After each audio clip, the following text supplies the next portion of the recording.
Hi hello friends, ನಮ್ಮ ಕಿಚನ್ಗೆ ಸ್ವಾಗತ ಸುಸ್ವಾಗತ.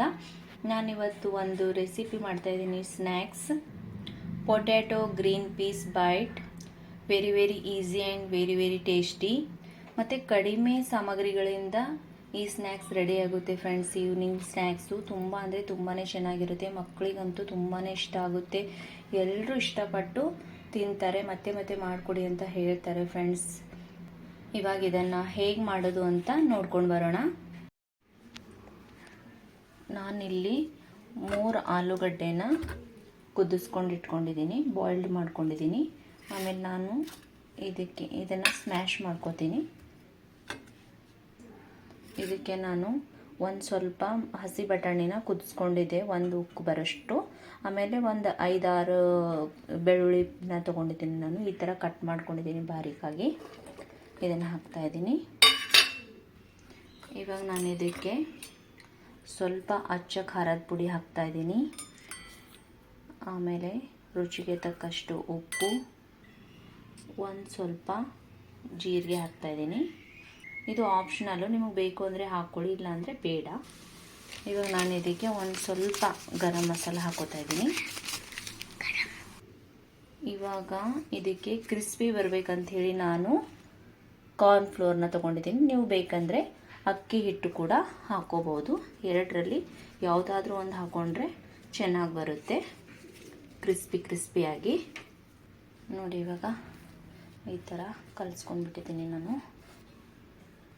ನೀರದೆಲ್ಲ ಏನು ಯೂಸ್ ಮಾಡಿಬಿಡ್ದು ಫ್ರೆಂಡ್ಸ್.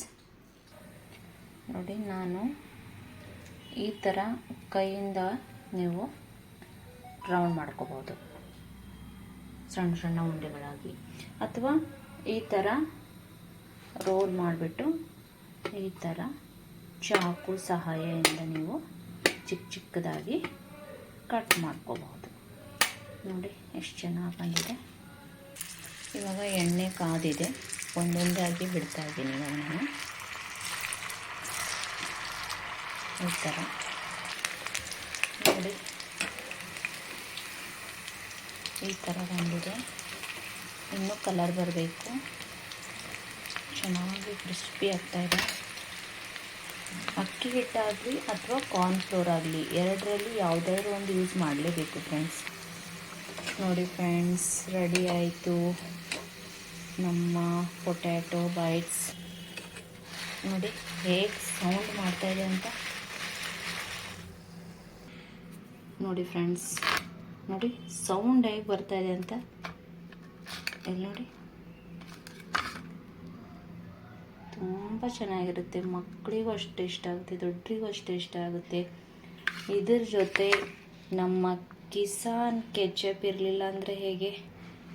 ನಮ್ಮ ಸ್ನ್ಯಾಕ್ಸ್ ರೆಡಿಯಾಗಿದೆ. ಪೊಟ್ಯಾಟೊ ಮತ್ತು green peas lollipop, potato bite. ನೋಡಿ ಎಷ್ಟು ಚೆನ್ನಾಗಿದೆ. ನಮ್ಮ ಚಾನಲ್ನ ಸಬ್ಸ್ಕ್ರೈಬ್ ಮಾಡಿ, ಇದೇ ರೀತಿ ನನಗೆ ಸಪೋರ್ಟ್ ಮಾಡಿ, ಲೈಕ್ ಮಾಡಿ ಮತ್ತು ಶೇರ್ ಮಾಡೋದನ್ನು ಮರಿಬೇಡಿ ಫ್ರೆಂಡ್ಸ್. ಈ ರೆಸಿಪಿನ ನೀವು ಟ್ರೈ ಮಾಡಿ ಮಕ್ಕಳಿಗೆ ಕೊಡಿ. ತುಂಬ ಅಂದರೆ ತುಂಬಾ ಇಷ್ಟಪಡ್ತಾರೆ. Thank you friends.